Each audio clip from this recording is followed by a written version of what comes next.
This is the Rebel HR Podcast, the podcast about all things innovation in the people space. I'm Kyle Rode. Let's start the show.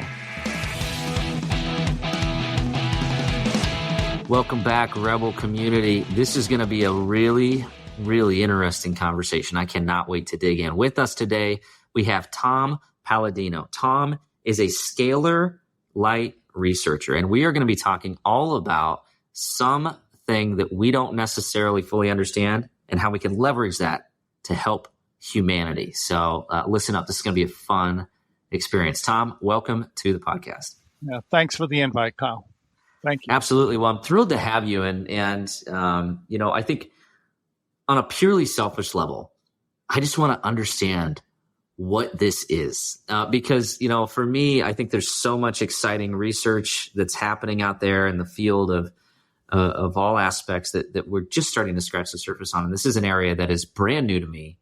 And so I'd like to really dig in and understand it from the context of me personally. And ultimately, as you said before we hit record, how we can use this to help humanity and help our performance. So let's start really basic. What is scalar light, and why is that something that you have chosen to research?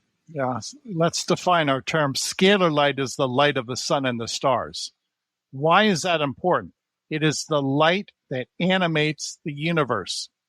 If you look at nature, nature begins with a cause. The cause is always light, and that light originates from the sun and the stars. So I am looking at the origination of nature. I'm looking at the first cause of nature, light, energy. Now, if we can in some way harness that energy, scalar light, we now have, if you will, a new avenue to approach our discovery of nature. So I have taken that approach. Why have I done that? It's a first cause. I'm working at the top, not at the bottom. I want to be in control of nature. That's what scalar energy affords. This is not a chemical process. This is something much more refined. It's non-physical intelligence. I would much rather work at the level of non-physical intelligence than have to work with elements and protons and if you will, chemicals. I want to be in the driver's seat of nature. That's energy. That's scalar energy. So I just love this topic. So it's fascinating to me that this impacts all of us on an energetic level in some way, shape, or form. I think we all know that this is like an established fact, right? I mean, and if you go all the way back to like Carl Sagan, we are star stuff, yes. Right? So you can't tell me that like the way that our molecular structure was created is not impacted by the energy of the universe, right? Correct. And I think a lot of people are going to be like, Kyle, you're getting woo-woo already. Yeah. Like, what are you thinking? But I do think intuitively we understand that there is some level of impact. And we've labeled it a lot of different things. Then we were talking about this before we hit record. I think the challenge is it's hard for us to wrap our arms around it because we haven't necessarily fit it into a scientific box yet. Like we can't necessarily, measure it. You can't go to the doctor and get, the same way you get a blood pressure, check, figure out, okay, how are my scalar light levels, and things like that. So as you approach your research and as you approach this topic in general, how do you approach that question of how to actually research this and really help this become something that we can start to get our head wrapped around? Okay, so to expand upon that thought, what are we dealing with? It's intelligence. Scalar energy is intelligence. It's non-physical. All of my work involves working with non-physical intelligence. Now, why is that important? Well, if I can work with non-physical intelligence, then I'm in, if you will, in the command center. I have the ability to instruct nature.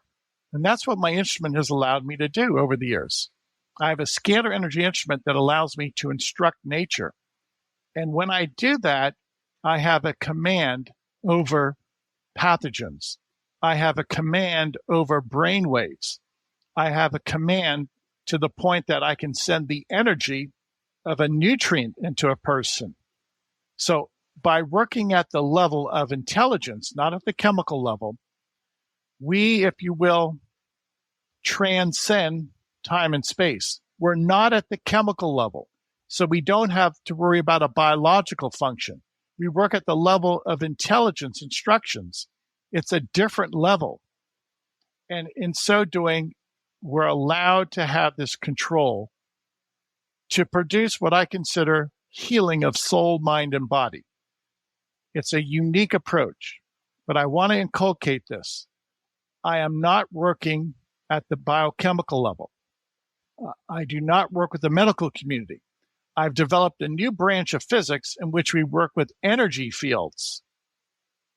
Energy fields are non-physical. All of my work is non-physical, and we'll get into that, but it's a new branch of physics that I've discovered.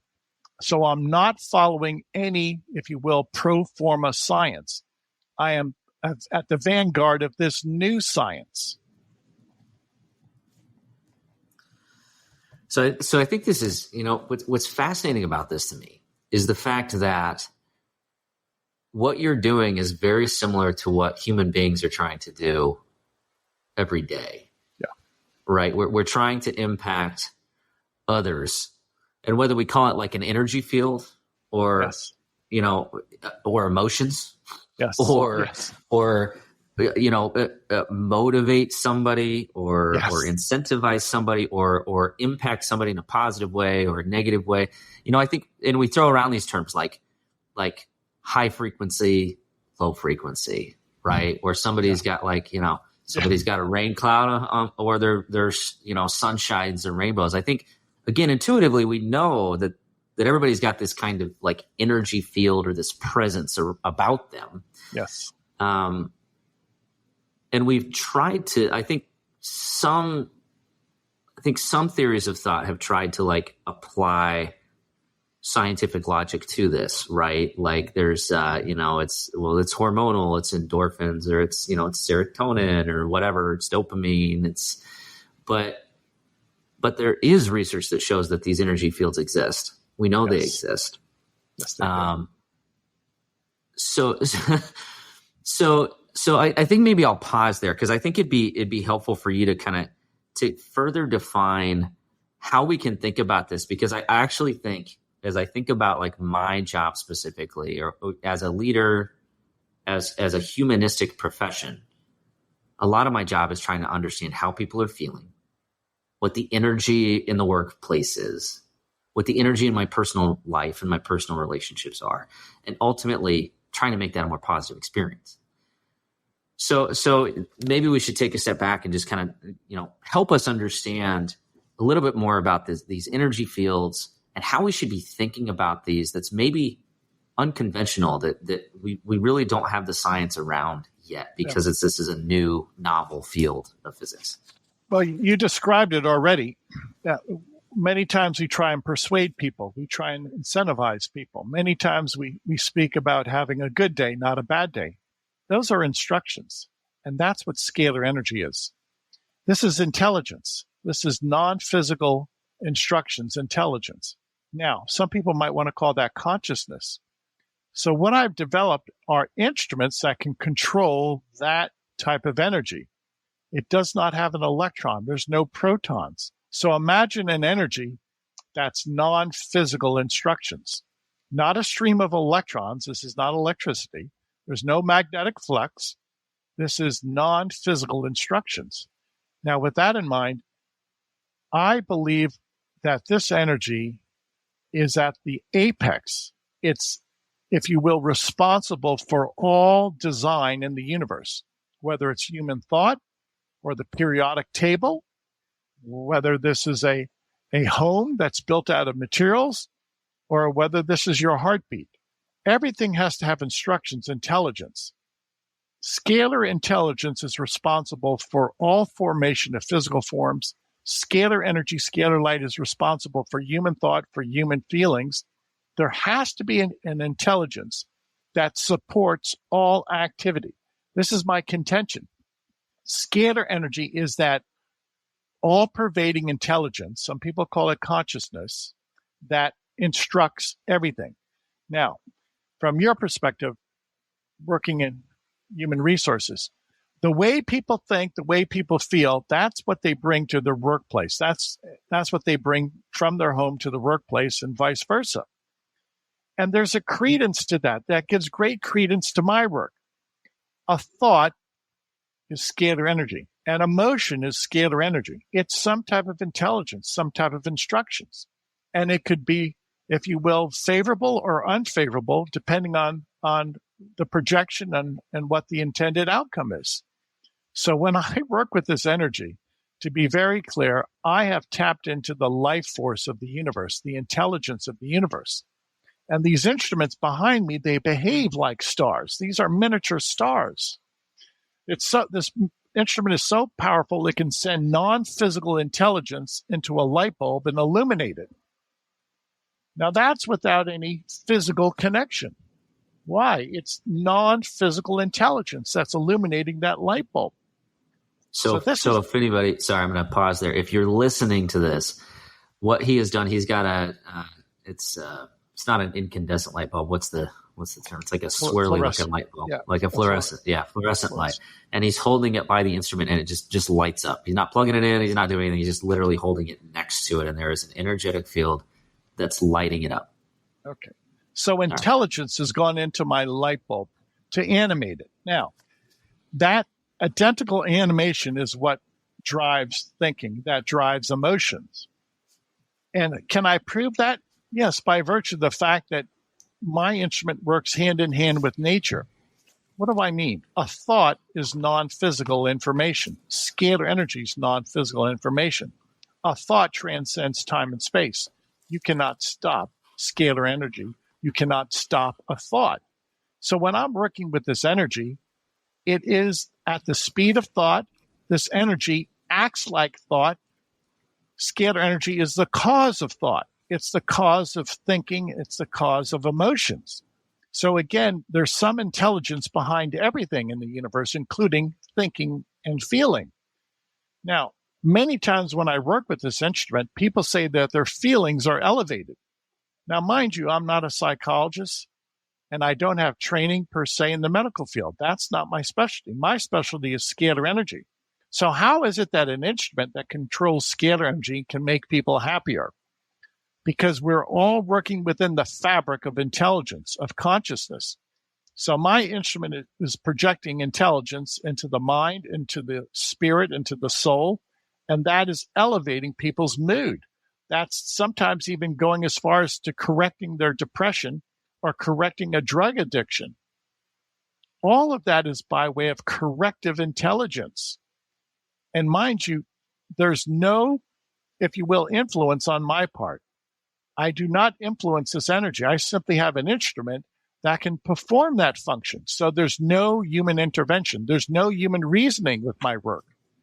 So bringing it down to the fabric of science, pure science, without any human input, I'm following the laws of science with an engineered instrument that follows the immutable laws of science that's producing a favorable outcome. That's why I like my work. Fascinating. Okay. So I'm like a little bit mind blown. So do you have to is it a proximity thing? Like you get close to it and then and immediately you feel a difference in the energetic.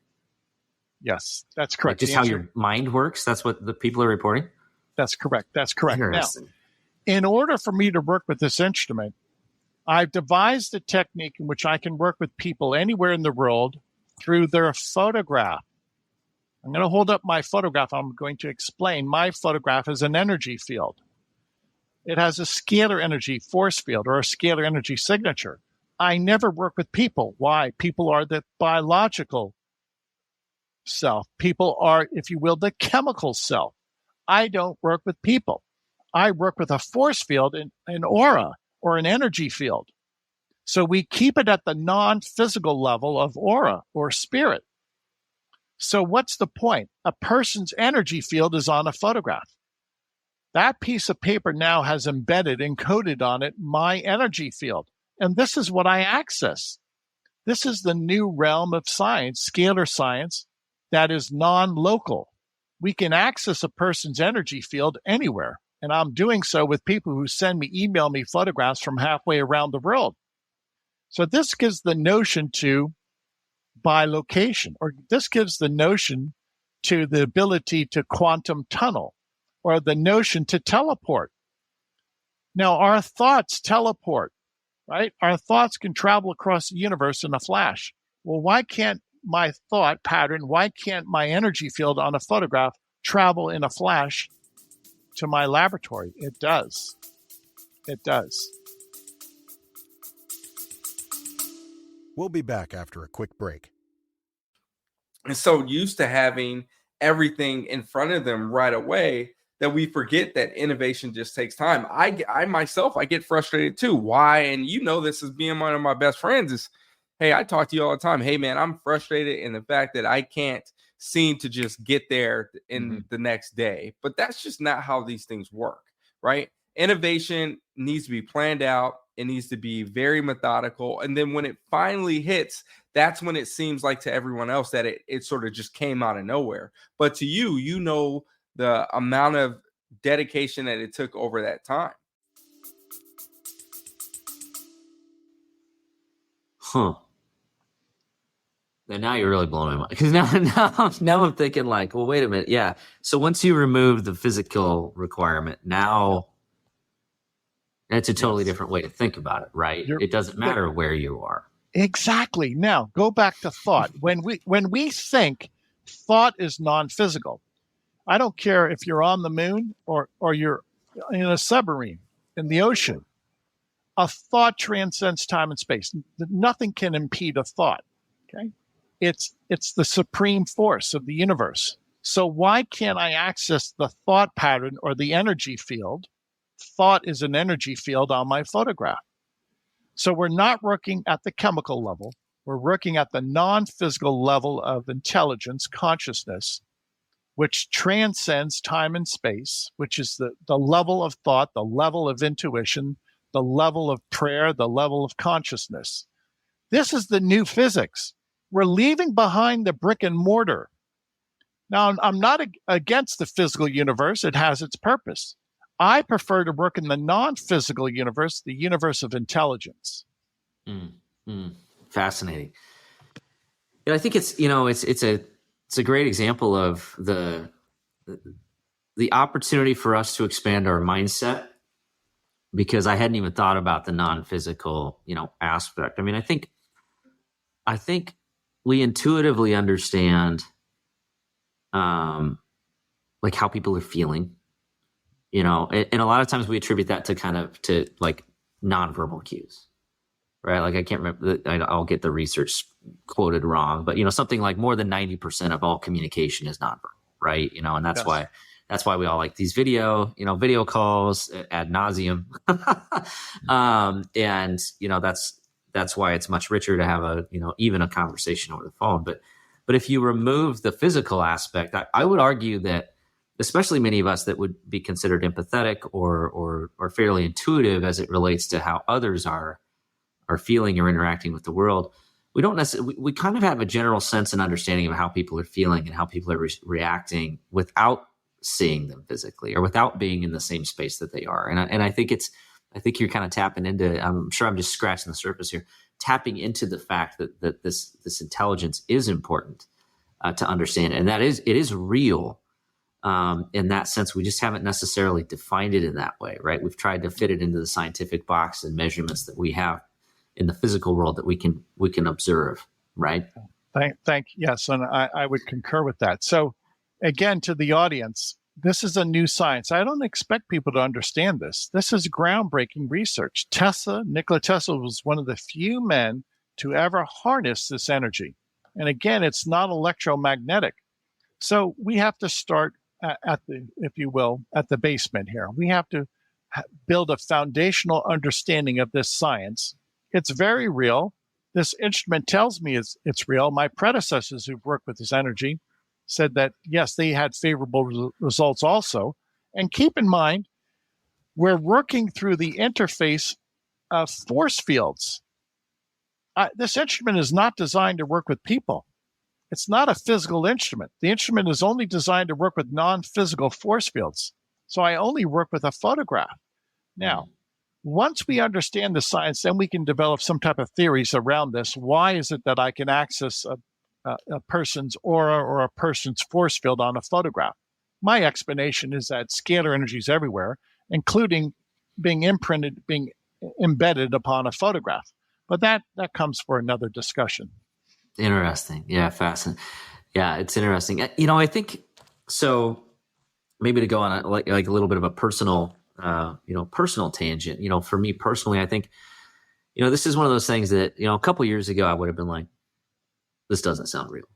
Yeah. Right. And to the listeners out there that are thinking that, like, I think that's a totally valid reaction, because if you haven't experienced something that's almost like unexplainable, that's a perfectly logical reaction to this. Right. Yeah. But, I will tell everybody that, like, on a personal level, a number of years ago, I was really approaching burnout in my job, and I was just, frustrated and struggling, and started at the urging of one of my podcast guests, I started doing meditation, and started to, kind of investigate things like energy healing and some of these things that just in the Western world were just like woo-woo, right.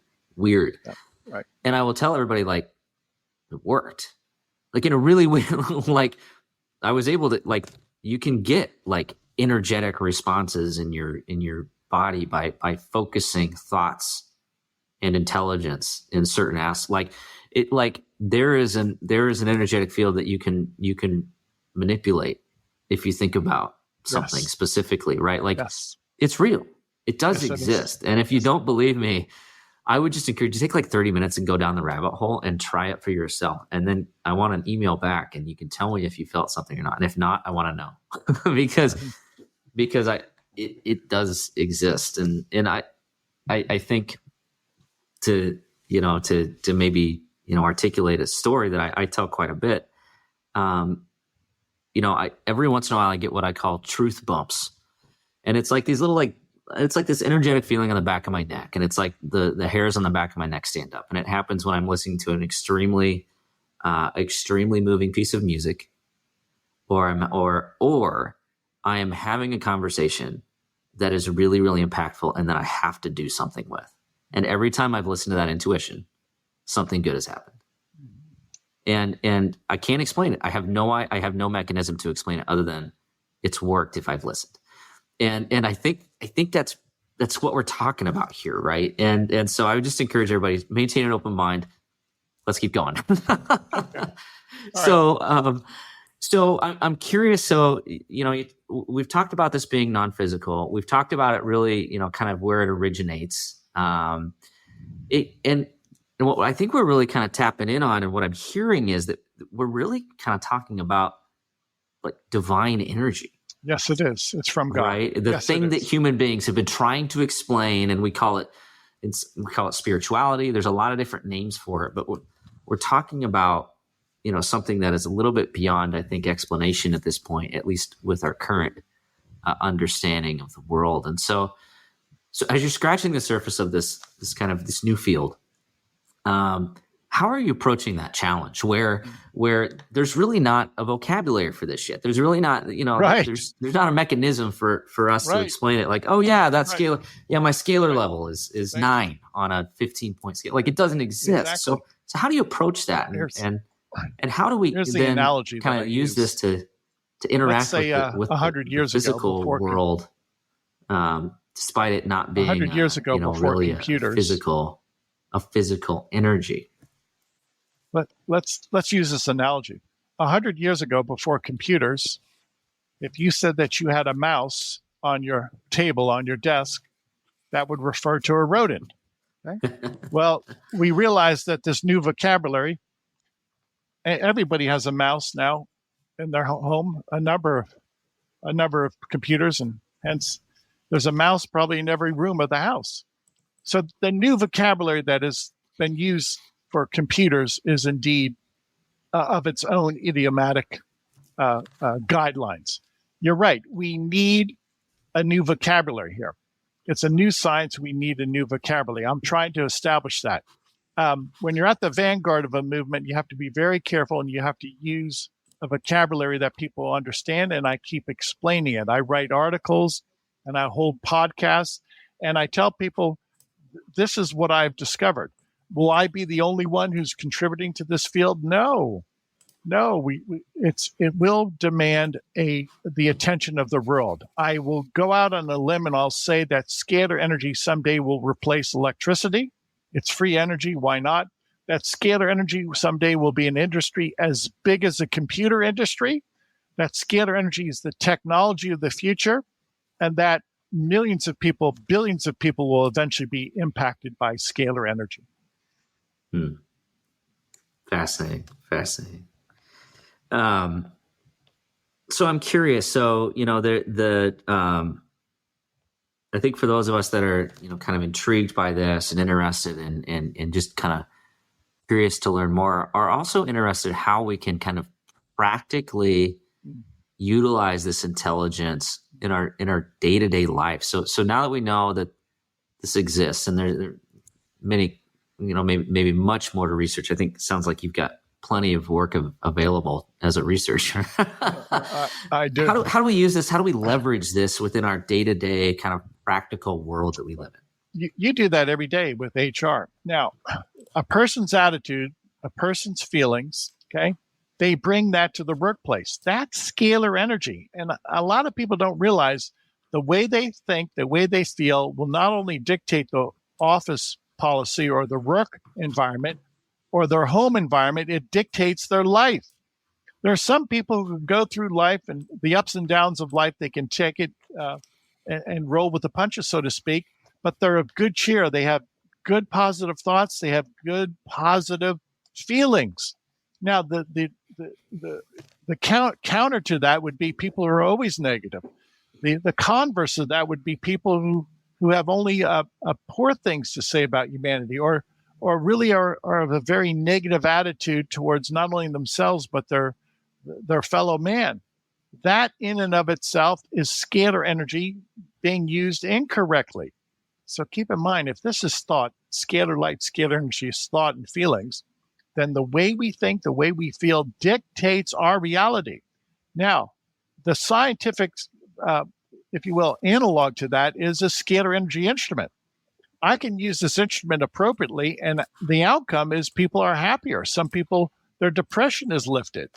So when I go to my office place and I'm practicing good HR policy, right, I always use my instrument positively to uplift the human experience, to balance the chakras. I have the instrument calibrated so it can look for viruses and it can eradicate viruses. So all of my work is positive with this instrument, and the outcome is positive. So I have a favorable laboratory and I have a favorable communication with people around the world.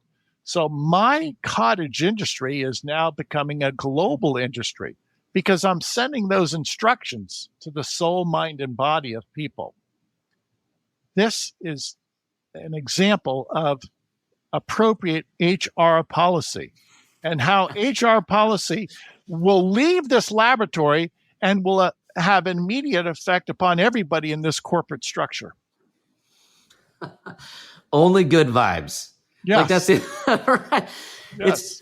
It's funny again, like going back to like this intuitively makes perfect sense. And I think we can all, like, without having the instruments, within our proximity, we can all point to the situations and interactions where there's been a good policy and people are like thumbs up all the way. And there's been a bad policy and it's like a dark cloud rolling across an organization, right? Right. Or a good message that you send and everybody's like cheering, or a bad message you send and it's like, go put on your bulletproof vest and get ready to take some punches. And, but I think what's fascinating is it's again, it's intuitively understood. Yes, it is. But if we can harness it in the right way, be really, really powerful. Yes. Maybe I'm extrapolating here a little bit, and maybe, maybe this is an unfair leap of logic, but I also feel like this makes sense why people with positive attitudes generally have better health outcomes. Yes.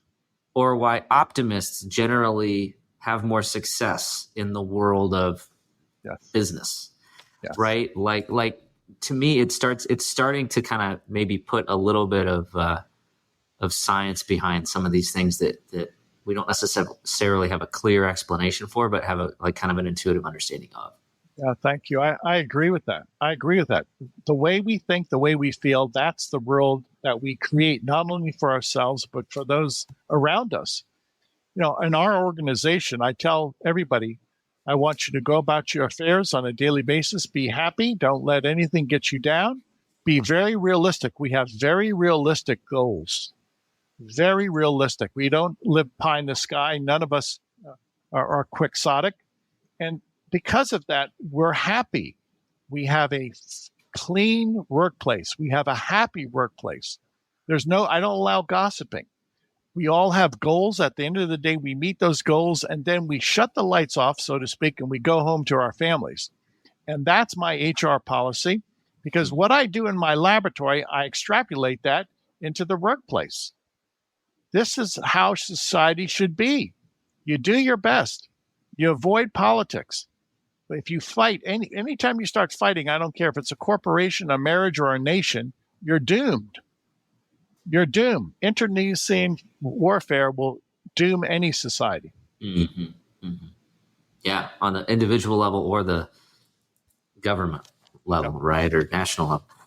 Fascinating. I mean, so I know we are just barely scratching the surface here, but I want to be mindful of your time. So I would just, maybe a little bit of a call out to the listeners. So for those of you that hung out with us and just kind of listened with an open mind and a curious mind, that's the way that I approach this discussion. I was just fascinated to learn a little bit more, because I think there's tenets of what we discussed that make a whole lot of sense in the world of work that we live within, as well as within our personal lives. So a couple things that just for the listeners that Tom has offered. So he's offering 15 days of free Scalar Light sessions for the audience. So if you're curious to try it out, from my standpoint, no harm, no foul, right? So 15 days free sounds pretty great. The website is www.scalarlight.com. It's SCALARLIGHT.com.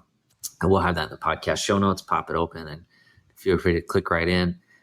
With that, Tom, I'm fascinated to hear your response to the flash round questions. Are you ready? Okay. Yes, go ahead. All right, here we go. Question number 1. Where do we need to rebel? Oh, okay. Anything that's wrong. I want to work hand in hand. I don't want to bring down society, but when you see a problem, correct it. It's that simple. We don't need to fight. Just correct it. I have problems in my life and in my business. I have problems sometimes with friends. I correct it and we move on. I don't make a mountain out of a molehill. Boy, if everybody in our organizations heard that advice and followed that, that'd be wonderful. That's that would put me out of a job, but yeah, I'm okay. I'd be okay with that. I get that. All right. Question number 2. Who should we be listening to?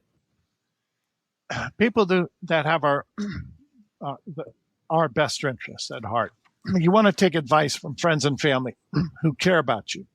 And there are manipulators out there, and I think most people are keen to that, and they're able to pinpoint people who manipulate, because if that's the case, you don't want to take advice from somebody who's self-serving. So find somebody who's not selfish, a friend or a family member that really sees to your advantage, and work with that person. And remember, one improvement is monumental, because one improvement sets up the next improvement, sets up the third improvement. So just try and take baby steps in life, but continue to move forward. This is all that I've ever done with my research. I have 2 or 3 goals every day, and I meet them. And by doing that, I have tremendous work output day after day, week after week, year after year.